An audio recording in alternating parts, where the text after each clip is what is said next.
This is Owen Schroyer and Greg Locke.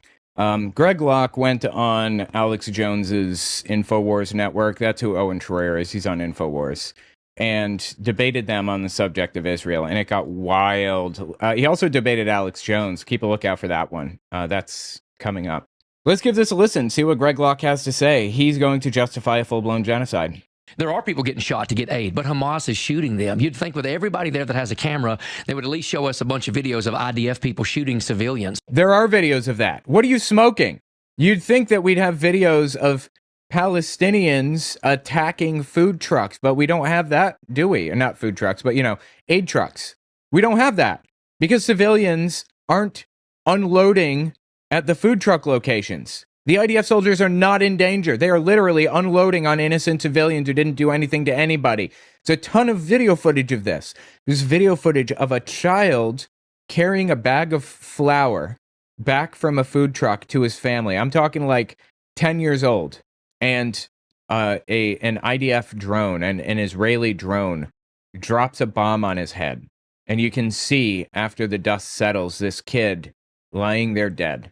There's video footage of like children being blown to bits.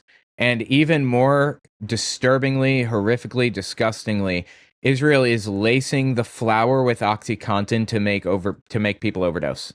That is fucking disgusting to a degree I cannot articulate. It's evil. And Greg Locke is going to spend the next hour or 30 minutes or so, I think it's 30 minutes long, 20 minutes, justifying this evil, horrific, disgusting behavior. But what they're showing us is Hamas shooting civilians and then them saying this is the IDF that are shooting Hamas civilians. Is killing. So we agree that somebody's killing people when they go to aid. You think that's Hamas? Oh, 100%. I believe it's Hamas. 100%. Do you have literally any evidence of that? I'll take anything at all. There is no evidence of that. You know what his evidence is?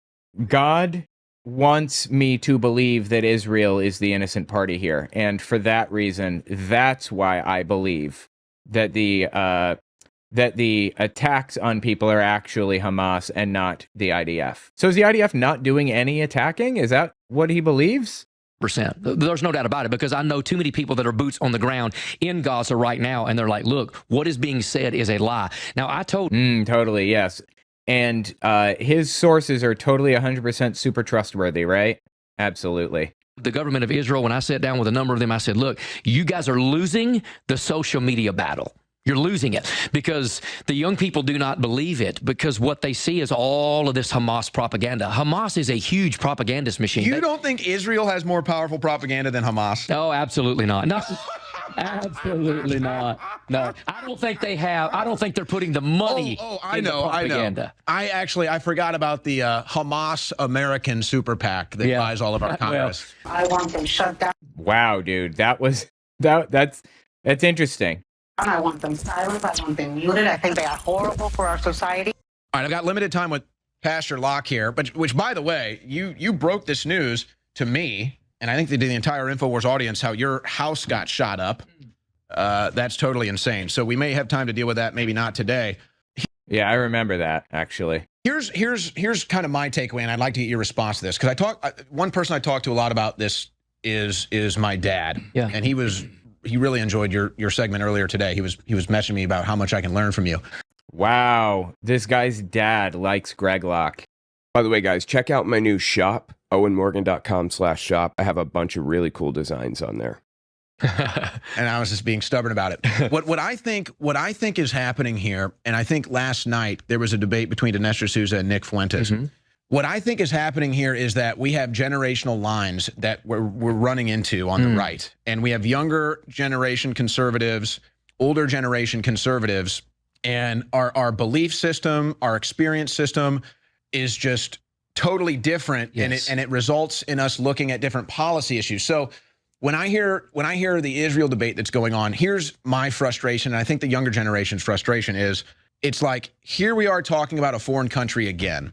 I grew up in a city where I was literally, my first experience going downtown, homeless, degradation, decaying infrastructure, poverty, crime.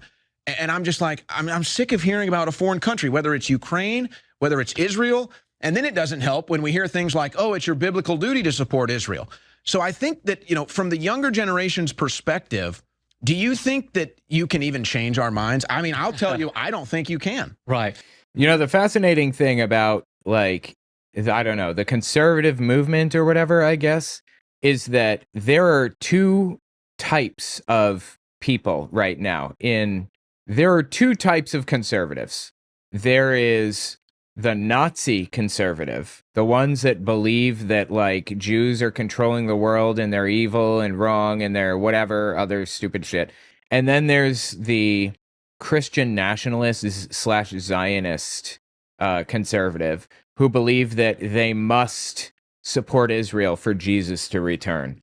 And what we're seeing here is a debate between the two. Owen Schroyer is a Nazi and Greg Locke is a Zionist.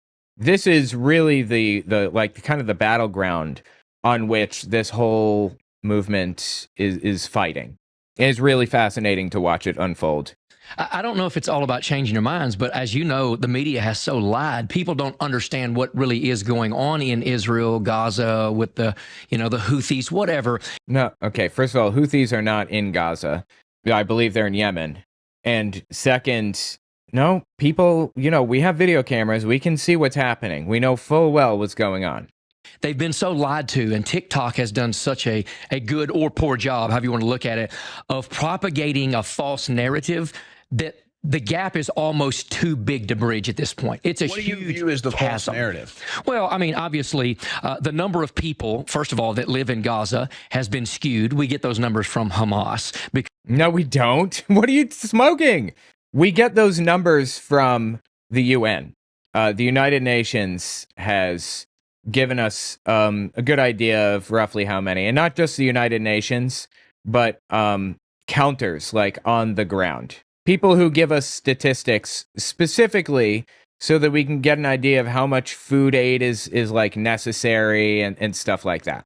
Like, I don't want to hear it. God, this dude is so completely full of shit. So you think it's less than 1 million? Yeah, well, it's 1.5 million, but they say 2. No, it was 2.2 or 2.3. That being said, Donald Trump said it's 1.7 recently, and I'm going to take that as a pretty clear message that Israel has basically killed somewhere in the vicinity of 500,000 people. Trump and Netanyahu both estimated 1.7 when every official fact checker says about 2.2 or 2.3. 2 million. Okay. But, the more people they say they have, then obviously the more money they get from other governments and from the UN. Oh, give it a rest, dude. And things like that. And then all the death tolls are strictly coming from Hamas. Listen, when the wolf gets to tell the story, the sheep and the shepherd are always the bad guys. How many do you think have died? Because the high number is 100,000, the low number is 50,000. Bro literally said that Israel is the shepherd in this scenario. The shepherd. What is broken in this dude's brain? Really, this is evil. Well, the low number is actually about 40,000. If it's been 50, look, I'm against any civilian, any child, any innocent person that gets caught in the crosshairs. Well, you're trying awfully hard to justify it. What people don't recognize is Israel sends out leaflets, flyers by the tens of thousands for several days saying, this is where we're going to bomb. This is how long it's going to happen. Please get out of these areas. Okay, well, first of all, they're trying to get people. They're trying to hit people with bombs in those areas, right? Obviously, that's why they're dropping the bombs. That's the point. They're dropping them in civilian centers, on people's homes. Now, it doesn't matter how many leaflets you drop on Manhattan, for example. People aren't going to be able to get out of Manhattan. And where are they supposed to go if they did? What are they supposed to do? Or you want them to go to all pile into the Bronx or something? You want them to pile into New Jersey? They can't all escape. There's a difference in Berlin. Well, there was a difference in Germany after the war and when the wall went up between East Germany and West Germany. West Germany, run by the Americans, was objectively better in every single way. And East Germany, women were subjected to rapes, just horrific, evil, disgusting mistreatment that would make you lie down and cry at what they went through. But the wall wasn't always up. And even when it was up, there were ways out of the city. But not everybody can get out. A very small number of people can escape. You can drop as many leaflets as you want, but it doesn't matter. if people can't escape, if people have nowhere to go, it doesn't matter.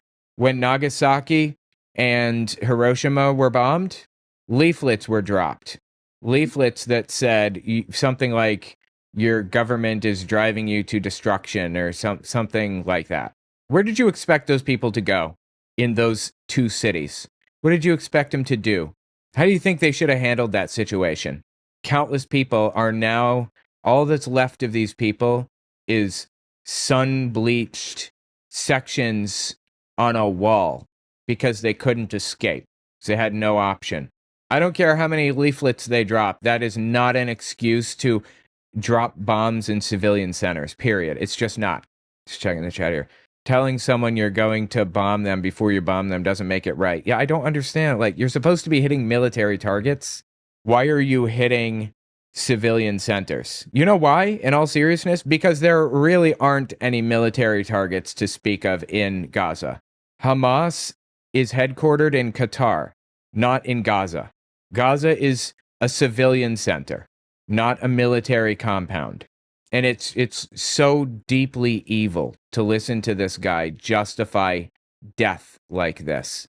And at the end of the day, he's trying to come up with excuses that'll make people feel better about it. Like, you know, they're trying not to kill civilians and all that other shit. But really, at the end of the day, he doesn't care. He doesn't care if they hit civilians. He would come up with an excuse then, too. And people don't understand that Hamas are using these people as shields. They will not let them out. They are bullshit. Israel has locked the doors. Israel will not let people leave. And at the end of the day, when Israel finally decided, okay, let's get them out of Gaza, that was not that long ago. They couldn't get out anyway because they have a few borders. They share a border with Israel. You can't get in there. And Egypt. And Egypt is predominantly Christian, believe it or not. Coptic Christian. It's a kind of denomination that's like really, really old. And they support Israel in most of what they do. Plus, xenophobia, racism, hatred has always prevented people from accepting others who may be in need of help. So he's just like making shit up here. That's the point. Are slaves to the government, basically, that they have, enacted, that they have voted in. And Israel's like, look, they're the only ones that are really feeding them. It was a beautiful moment. Now, it gave them a black eye, but it was a beautiful moment when Israel pulled back the aid. They didn't do that to starve people. There's no starvation going on in Gaza. Are you for real right now? There's no starvation going on in Gaza? Is this delusion or lie? They did that to prove that Hamas has millions of pounds of aid that's already there that they're not going to use to feed their own people. And so it was this moment where the media spun it and said, oh, look, they're starving the Gazans. But the Gazans began to realize, no, we have millions of pounds of food that our own people are not even using to This is just a lie. Feed us with. And everybody's like, well, Israel won't take them, and they've got a border wall. Egypt has one that's 10 times bigger than Israel. Well, no, it's not 10 times bigger. Gaza is... No, it's like a square area. It's definitely bigger on Israel's side. Hang on. Which border is larger with Gaza? Israel's border or Egypt's border? I believe on the other side is Syria or Jordan, or I think it's Syria. Yeah, the other side is Syria, right? Israel's border with Gaza is significantly larger than Egypt's. I don't know what he's smoking. Israel-Gaza border, 32 miles. Egypt-Gaza border is 7 miles. What is he talking about? Millions of pounds of food that our own people are not even using to feed us with. And everybody's like, well, Israel won't take them, and they've got a border wall. Egypt has one that's 10 times bigger than Israel. Well, I'd say the whole world has abandoned that entire region. Yes. I don't think they're interested in Israel or Palestine at this point. Here's my interpretation. Here's what I hear. And like, all of this is just nonsensical trash. What are these people talking about? again, I don't like making any blanket statements, Sure. but just for the sake of this short conversation, I'll speak in generalities. Yep. What I'm hearing is, it sounds to me like you're getting... Super Nerd says Egypt is predominantly Muslim, but there's a very significant Coptic Christian minority. Okay, there you go. Interesting. I know that the government is... I know Coptic Christians have a lot of control in the government. That's my understanding. And that's really the point, that they're heavily Christian controlled. And, you know, Christianity has a tendency to believe that, like, Israel is some special something or other, and Palestine is like, you know, the Philistines or whatever. A different transmission than what I'm getting. I'm getting a transmission that not only are Gazans starving, they're getting shot when they go to get aid. Right. And there's videos that I see that prove that. Yeah. But Greg Locke is saying that that's actually Hamas dressed up as Israeli soldiers. So you're telling me that the Israeli soldiers are incompetent? They're so incompetent, they're not capable of defending their own food aid? Am I reading this correctly? And you know, at the end of the day, like, this conflict is costing so much money, it's absurd. We wouldn't need to send in food aid if people could work, could run an economy. Instead, Israel has destroyed their economy intentionally to keep them under their thumb. It's just disgusting. I'm also getting in the transmission that Israel is basically just carpet bombing the whole thing because they don't want to send people in on the ground, because they don't want to go into the tunnels and get blown up. They don't want to risk the IDF's lives. Sure. So they just figure blow it all up, go and clear out the rubble, and that's how they can deal with Hamas. And so it just seems like we're getting totally different transmissions. And so when I hear something like that, I'm like, that sounds like corporate media propaganda that has been fed to older generations for their entire lives, versus the transmission I'm getting is from social media and videos. And so it's like we're getting two totally different transmissions right now. Well, we're definitely getting a lot of different transmissions from social media and all of that, because people aren't actually there. None of these people that are doing these videos, and the ones where the people are, there's been so much just debunked, right? The people taking the videos are not there? How did they get the video? There are people getting shot to get aid, but Hamas is shooting them. You'd think with everybody there that has a camera, they would at least show us a bunch of videos of IDF people shooting civilians. But what they're showing We have a ton of those videos. us is Hamas shooting civilians, and then them saying this is the IDF So that are you think shooting Hamas civilians. is killing. So we agree that somebody's killing people when they go to aid. You think that's Hamas? Oh, 100%. I believe it's Hamas. 100%. There's no doubt about it, because I know too many people that are boots on the ground in Gaza right now, and they're like, And your sources are so super trustworthy. Totally. Disgusting. look, what is being said is a lie. Now, I told the government of Israel when I sat down with a number of them, I said, look, you guys are losing the social media battle. You're losing it because the young people do not believe it, because what they see is all of this Hamas propaganda. Hamas is a huge propagandist machine. You don't think Israel has more powerful propaganda than Hamas? Oh, absolutely not. Bullshit. That is absolutely absurd. Israel is an incredibly powerful country because they have incredibly powerful allies, namely us. They have a ton of money. They have a ton of influence and power. How could you possibly say such a thing? No, absolutely not. No, I don't think they have. I don't think they're putting the money. I in the know. propaganda. I forgot about the Hamas American super PAC that buys all of our Congress. It's not the Hamas American super PAC, but there's no doubt that the Islamic regime is putting more money into the propaganda of the videos than Israel, because Israel's not trying to fight from a social media standpoint. They're trying to fight the ground game. I think a lot of things get missed. No, they're definitely trying to fight on social media too. But you know, one of the biggest problems I think with this whole thing, I think that most people in Israel and most like people of kind of Jewish, who are culturally Jewish, I think most of those people are like true believers to a degree that they can't see past their own nose. Like they think that everybody sees clear as day exactly what they see. They think that everyone completely agrees with them on everything. When in reality, like 90% of the world sees what's happening here, and it's vile and evil and wrong.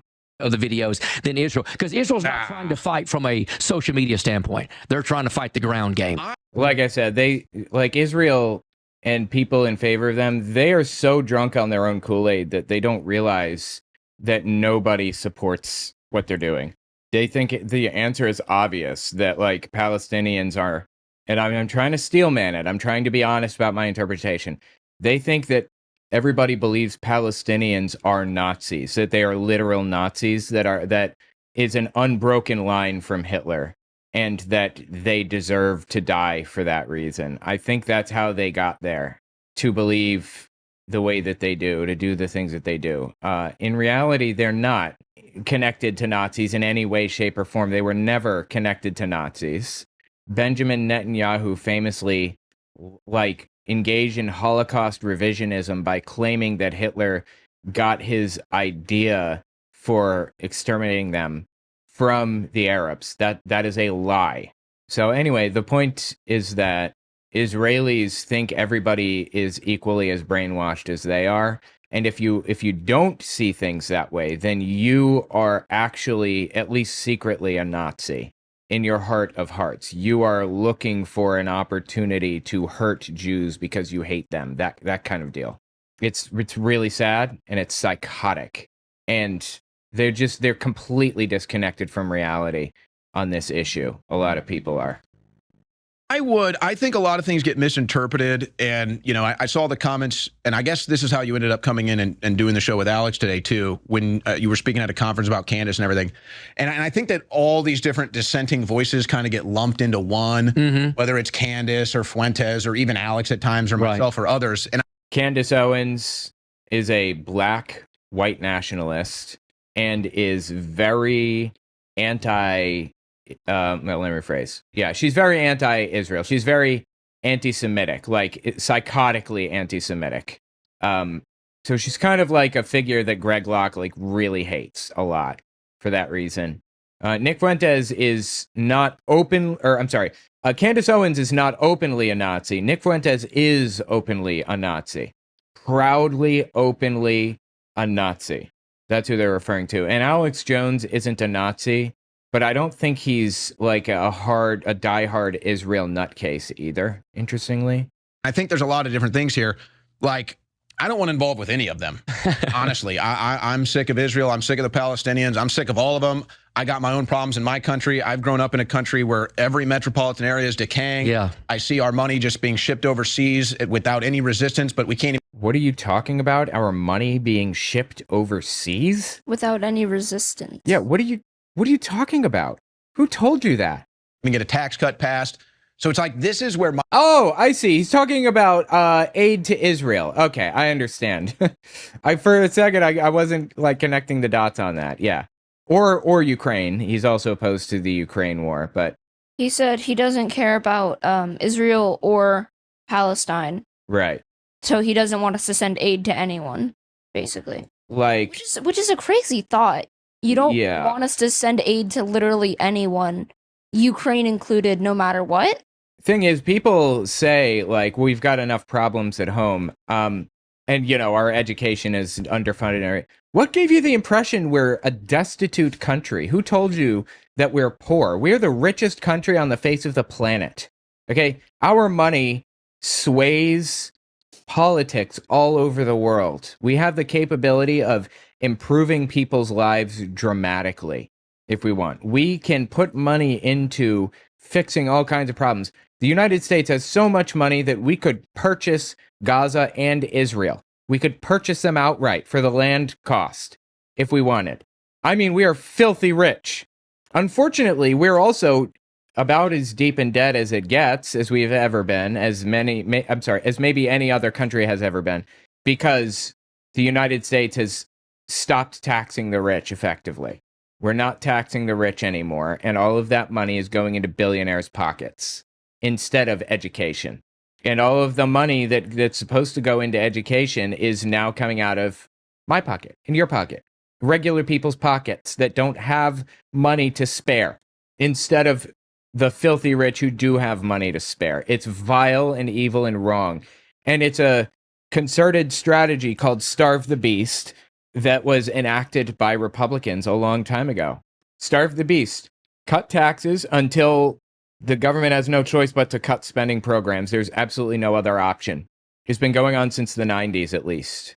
I think I've killed this thing 3 times. I was shooting for 4 total. What game are you playing? Final Fantasy VII Rebirth, the remake, part 2.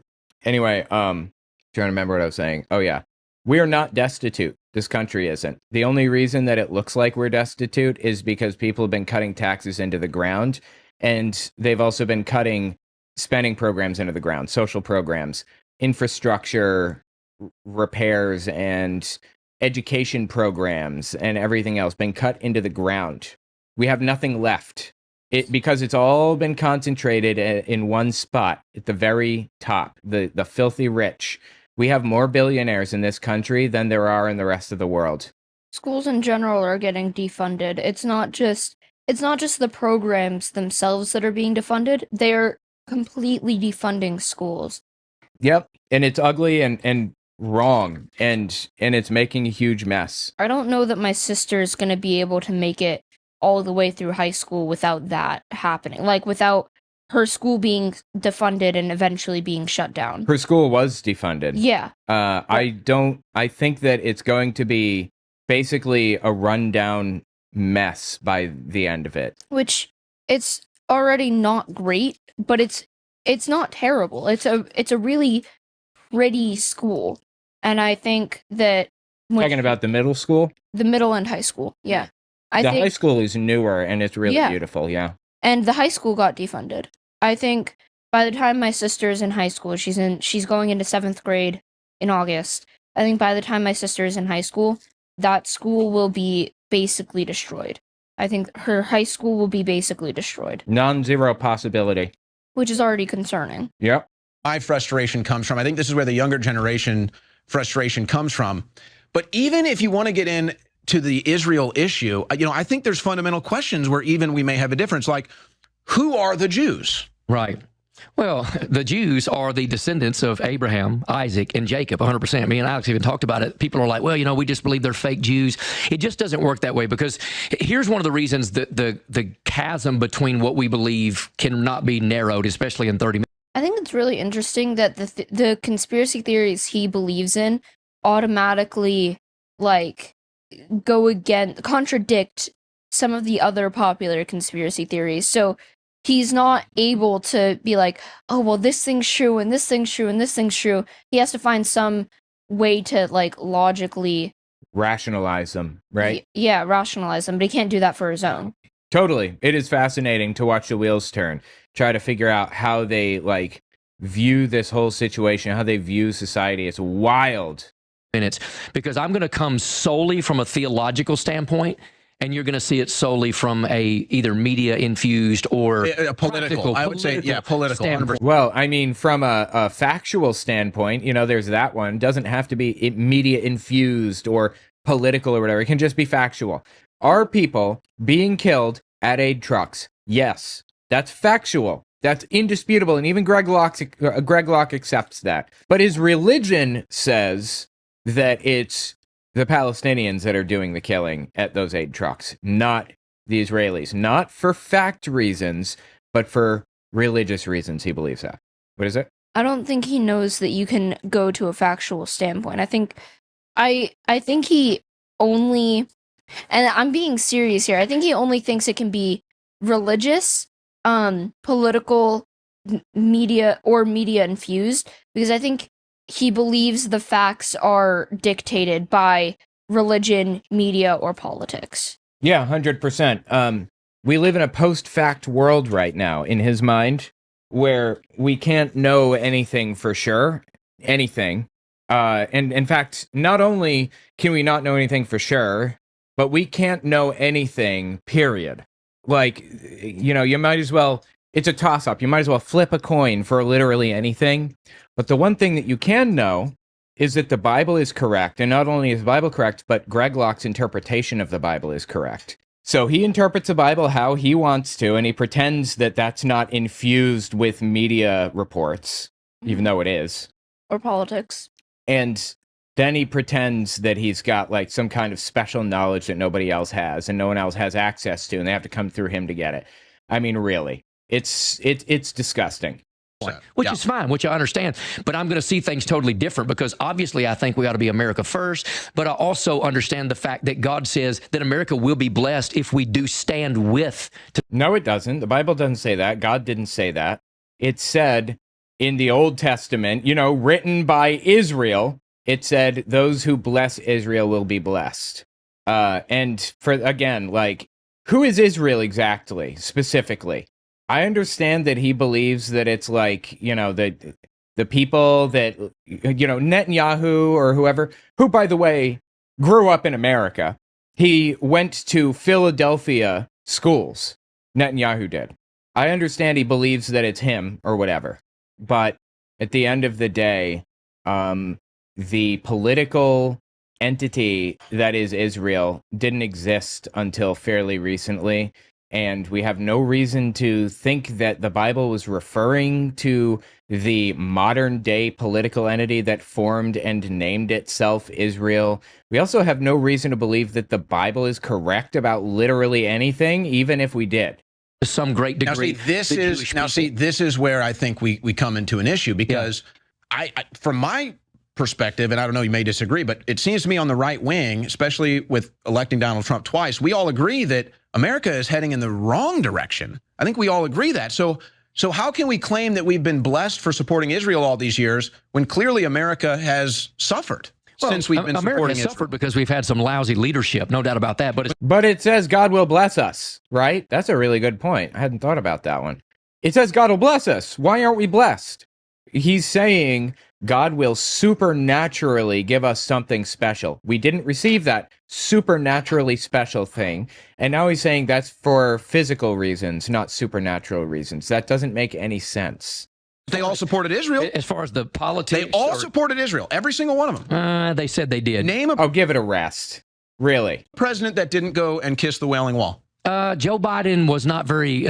Nonsense. Joe Biden was one of the most insane Zionist extremist nutcases out there. Joe Biden believed that Israel must exist for Jesus to return. He was one of those people. And, you know, he had morals, so he did step in on occasion to try to set things straight, and he drew red lines for Israel sometimes. But at the end of the day, he was hoping that people would destroy the Al-Aqsa Mosque and replace it with the Third Temple. So I don't know what you're smoking makes you think that Joe Biden was not a full-blown Zionist nutcase, but he absolutely was. He's maybe the most supportive president that the United States has ever had of the state of Israel. Friendly towards the Jewish... Greg Locke has those exact same views, right? Yes. Although Biden's were tempered by, more reasonable, rational thought. Like Joe Biden, Greg Locke has literally said that he, quote unquote, wants to turn Gaza into a parking lot. He literally wants to drop a nuclear weapon on Gaza and murder every man, woman, and child there, all of them. Greg Locke has said those words. Joe Biden placed limits on how many bombs Israel could use and how big they could be, and specifically told them they cannot go into Rafah, for example, because it was acting as a refugee camp. And so there were limits to what Biden would allow. I don't think Trump likes Israel or Palestine. Nah, I don't think he cares at all. He cares about whichever is most politically advantageous to him. Just like with God, I don't think Trump believes in God. Dude may be our first atheist president. I don't think he has any hard beliefs about anything. Honestly. Yeah, I think his beliefs mainly stem from power. So yeah, because a lot of the people in the U.S. are Christian, or the people who will vote for him are Christian. He says he's Christian. He didn't even put his hand on the Bible. I know. But I think that. Yeah, I think that's a reference to didn't put his hand on the Bible when taking his oath to the Constitution. Yeah. Right? Yes. But yeah, I think that his beliefs mostly stem from power, and I don't know that even if he had hard beliefs of his own, that he would support Israel like Greg Locke is hoping, because based on some of the stuff this dude has said, I'm pretty sure he'd rather both countries just kind of burn out and die. I think that Trump would, if he had hard beliefs, if he does, I think he's probably on the Nazi side. Yeah. Of course, there's, for any audience who is unfamiliar, there's the Nazi wing of the Republican Party, and there's the Zionist wing, or the Christian nationalist wing. I don't think Trump cares about Christian nationalists. I don't think Trump cares about Christian nationalists at all, aside from getting their vote. That's it. I think he's most likely to be a Nazi more than a Christian nationalist, for sure. So, yeah. I agree. As far as the politics, They all supported Israel, every single one of them. they said they did. Name a president that didn't go and kiss the Wailing Wall. Joe Biden was not very friendly towards the Jewish people. He would have done everything he could. That wasn't the question. And what's that? Name a president that didn't kiss the Wailing Wall. Oh, I have no idea on who did or did not They literally all did except for JFK. This is a Nazi talking point. kiss the Wailing Wall. JFK. JFK. Only one. Okay. We all know what happened to him. Yeah. So the implication is that Jews killed JFK. That's just straight up delusion. Yeah, I've never heard that. That was a crazy thing to hear. Yeah, that was an insane pivot for sure.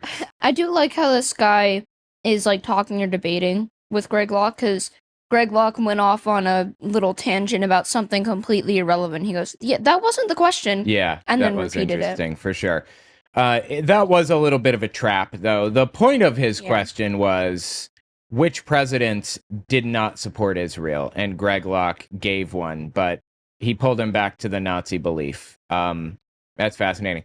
Yeah, I understand that JFK was murdered. He was killed by Oswald. Okay, that's just what it is. He was killed by Oswald, period. However, there is a reasonable argument to be made that Oswald did it on behalf of the USSR. That was actually covered up by the CIA at the time, that the USSR, that Oswald was a communist and in favor of the USSR because they didn't want, they didn't want to exacerbate tensions, make things worse and more intense between the two. The Cold War was already ramping up at the time, and things were they were only going to go downhill from there. So they covered up the fact that Oswald did it because they didn't want anyone looking into his past. And that led to conspiracy theories about Oswald secretly being, this character that he was trained by the CIA and all this other ridiculous nonsense. That's just not true. Oswald was a communist. And as far as I can tell in what I looked up, I think he was a lone actor, a lone wolf that did not do it at the behest of the Soviet Union, but he did it to gain the approval of the Soviet Union. So take that for what you will. The series of cover-ups that they engaged in led to people clearly seeing that they were trying to cover up that Oswald did it. And there was a CIA cover-up. That led to, everybody believing that there was something more there than there actually was. So anytime there's some kind of cover-up or some weird behavior or anything, people always want to blow it up into this big thing. I get why the CIA did that, covered it up, but I think that made things worse, honestly.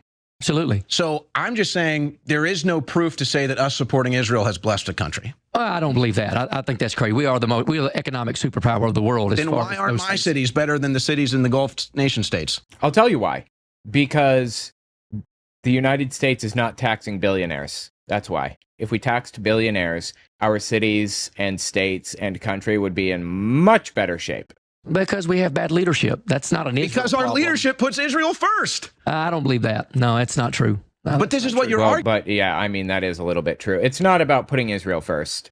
But it is true that it's a mess, and we have not been blessed for supporting Israel. You're saying because we support Israel, it's blessed America, but now you're saying America's not blessed because of our bad America leadership is that blessed. supports America. Oh, America's blessed. So there's no way around that. We're a superpower, politically. We're a superpower economically. We're a superpower militarily.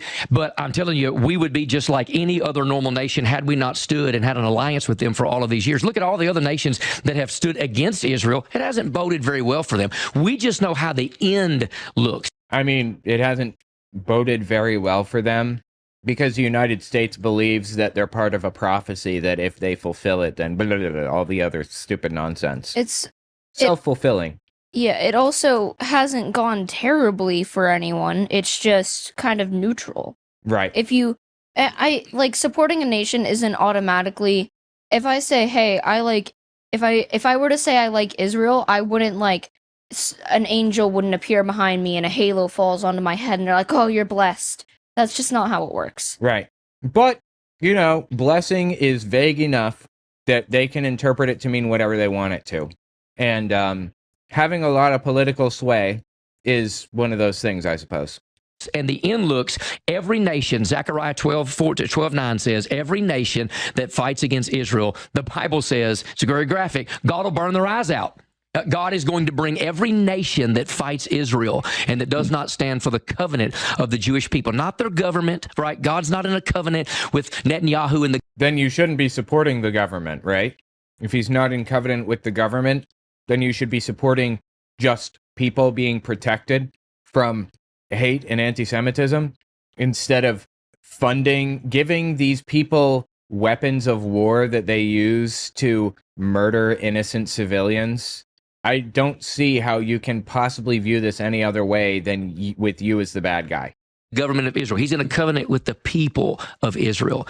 And we have a biblical justification to stand with them, not to broad stroke all the bad decisions and the wars and the things that come to the table, to stand with the people in general. That's why we have a hard time generationally making the connection, because they are going to look at it strictly political, and I'm going to look at it strictly theological, which that's my worldview, because I believe my theology affects my politics. Well, I would say he's not looking at it strictly theologically, though. He's looking at it politically and using his theology to justify his political understanding. He's looking at it and saying, I love Donald Trump, and I want Donald Trump to be in power, and I think that he's doing the best thing ever. And I believe that because he would support Israel more than Kamala Harris would, for example. That's what's happening, really. Even if we wanted to get theological, I'm not so sure I'm convinced. In fact, I would say I'm not convinced. Sure. I would say the opposite, that the current nation state that we call Israel, the current landmass that we call Israel, has anything to do with the biblical Israel. I think that that's all propaganda. And I would guess if you did a DNA test, that the Palestinians would have more Semite blood than the modern day Israelis. I said this previously. I'm going to say it again because I don't know if we're in like part 2 or 3 or what, but Semite is not a genetic factor. It's not like a genetic grouping. There is no Semitic people group. They don't have a common origin. Semitic is a language grouping. Arabic, Akkadian, like Babylonian, and Hebrew and Aramaic, and Ethiopian language group, and things like that. Those are Semitic languages because they're spoken in that region, but the people do not share a common ancestor. So, no, this is just, he would say, I would bet, this is complete nonsense. He has no idea what he's talking about.